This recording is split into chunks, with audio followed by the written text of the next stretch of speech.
Today we are going to be studying Acts chapter 12 and from verse 1 to 5. But before we unpack that and study that together, let's just make sure we're familiar with our passage. So it's Acts chapter 12 from verse 1 down to verse 5. Now about that time, Herod the king laid hands on some who belonged to the church in order to harm them. And he had James, the brother of John, put to death with a sword. And when he saw that it pleased the Jews, he proceeded to arrest Peter also. Now it was during the days of unleavened bread. When he had seized him, he put him in prison, delivering him to 4 squads of soldiers to guard him, intending after a Passover to bring him out before the people. So Peter was kept in prison, but prayer for him was being made fervently by the church to God.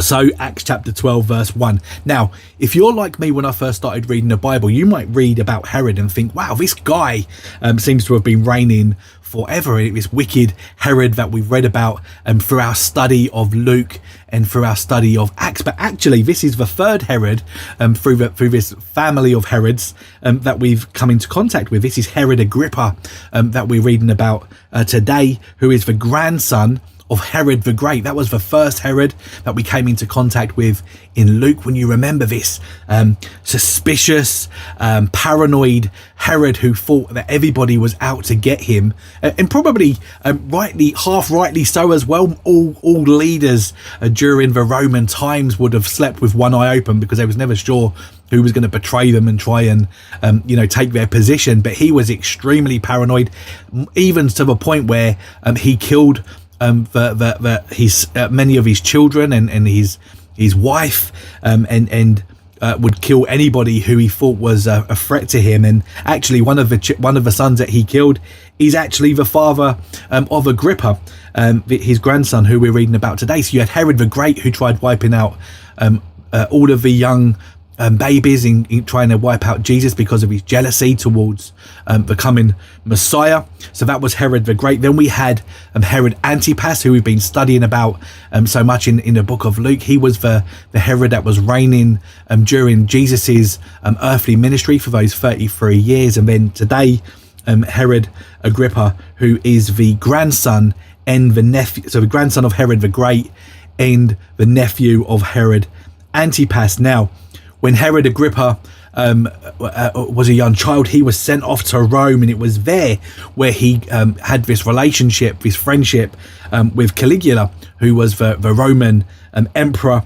of the time. And it was when the Roman emperor Caligula in 37 AD came to power, it didn't take him long to appoint Herod Agrippa as king. It was about 18 months, 2 years into his reign, where he gave Agrippa all of the power that he could in terms of making him the king during this time. And it was a relationship that is continuing the basis of how the Herods war with the people. Now, all of the Herods were very insecure about how Jewish they were, and trying to please the popular vote during that time, because they didn't want to be having any of these growing mobs of Jews coming against them. It was all about trying to maintain peace as much as possible. Now, I've mentioned before, Rome only ever cared about 2 things. It was power and money. And if anything ever came into contact or was a threat to either of those 2 things, then Rome would come down like a ton of bricks on. Now, Herod the king is now in power and placed there by his friend Caligula. And what does he want to do? Well, first of all, he wants to win the popular vote. He wants to make sure that all of the Jews were going to be on his side. So what does he do? He sees this growing momentum with these followers of Jesus, these Christians in Jerusalem, now outnumbering the Pharisees and the Sadducees, but they didn't hold the power. The ones who had the power were those in the Sanhedrin, made up of the Sadducees mainly, and the Pharisees, and it is them who Herod the king, Herod Agrippa, is wanting to please. So he's straight into action here. Acts chapter 12 verse 1. It was about this time that Herod the king laid hands on some who belonged to the church in order to harm them. Now, we've already seen 3 previous persecutions come against the followers of Jesus in these opening 10 years. We've seen that happen time and time again, and this is what led to the diaspora, where the Jews left Jerusalem and started setting up homes all over the place. And we saw God's sovereign hand in this, because what was happening as these Jews dispersed and left their homes in Israel, they started setting up camps all around the known territories of the world at that time, and they were taking the gospel with them. So the Lord was using this persecution as a way of growing the church, because these Jews were then going and spreading the gospel in all of the places where they were now living. So we've already seen these persecutions, but this one is different. Herod here is trying to cut the head of the fish off, if you like, in terms of he is wanting to get rid of the leaders. It is the leaders that are in his crosshairs, the apostles of the church, the 12 apostles, and he comes out straight away. And who does he go after? It's James. That's in verse 2 aggressively. That's what he's saying in verse 1, laying hands on some of those who belong to the church in order to harm them. The first one is James, the brother of John. And of course it's those 3, James, John and Peter, who was part of the inner circle of Jesus, those that were closest and spent the most time with Jesus. We see that at certain events, don't we? Things like the transfiguration and moments where Jesus would just be with these 3. Of course, James was the brother of John, known as the sons of Zebedee or the sons of thunder, and it's they're both bookending the deaths of the apostles. You've got James, who is killed first of all. He's beheaded here. He's the first apostle to be killed. But then we see John, his brother. He's actually the last to die, and he's the only one that isn't actually violently killed. He is placed in the wilderness, if you like, over in Patmos, where he ends up dying of old age after penning the 3 epistles and, of course, the book of Revelation. But here, first of all, we're told about James. He's the first one to be killed. And he is beheaded, which is seen as a shameful way to be executed. And of course, this is all part of the theatre of what Agrippa is trying to do here, to appease the influential Jews who is trying to please, the Sadducees and the Pharisees. And verse 3, that's exactly what it says here. When he saw that it pleased the Jews, he didn't just stop there thinking, well, I've now going to have them warming to me in my new reign, taking over from Antipas. I've now got their favour. What does he continue to do? He wants to go on and arrest the others.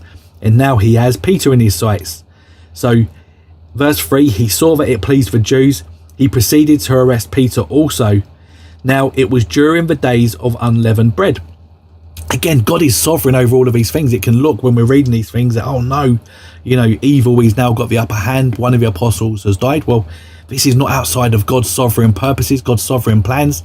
James has now run his race. He's a tool in God's hand, and he's now finished with James, and James is now with the Lord, having died as the first apostle. But he isn't finished with Peter. So the fact that he's now arrested Peter and thinking, right, now I'm going to make the Pharisees and the Sadducees even more pleased with me by killing Peter. Well, that wasn't part of God's sovereign plan. God's still got work for Peter to do. So what happens?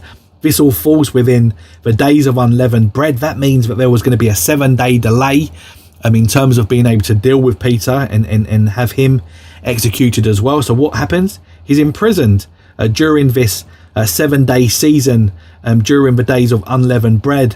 And then verse 4, so he seized Peter, he grabbed him and done what they do when they've imprisoned the apostles before. They're horrible to them, they're violent to them, and they've put him in prison. And they've now got 4 squads of soldiers, it says in verse 4. A squad is made up of 4.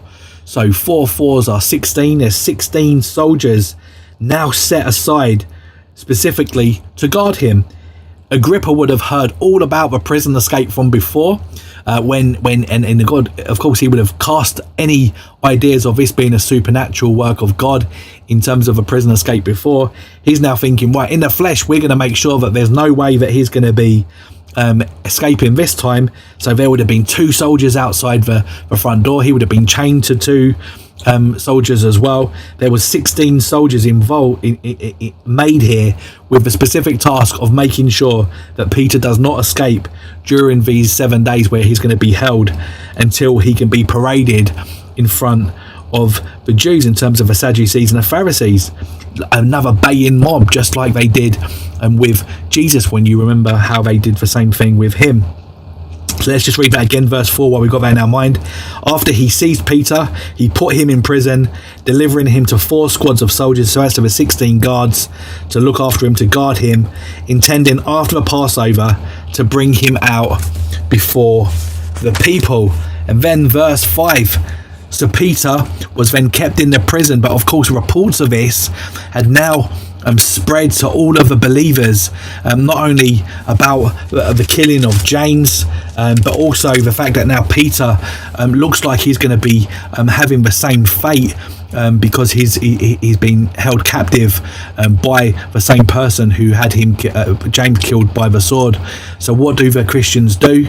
They gather for prayer, knowing where the power, who is sovereign over all of these things. The church gathered and they prayed fervently for Peter, and that's what he says here in verse 5. So Peter was kept in a prison, but prayer for him was being made fervently by the church to God. Hopefully that's helpful. If you do have any thoughts, comments or reflections, as always, do let me know in the comments below, and I very much look forward to being with you again tomorrow as we continue this fantastic narrative in the book of Acts. Bye for now.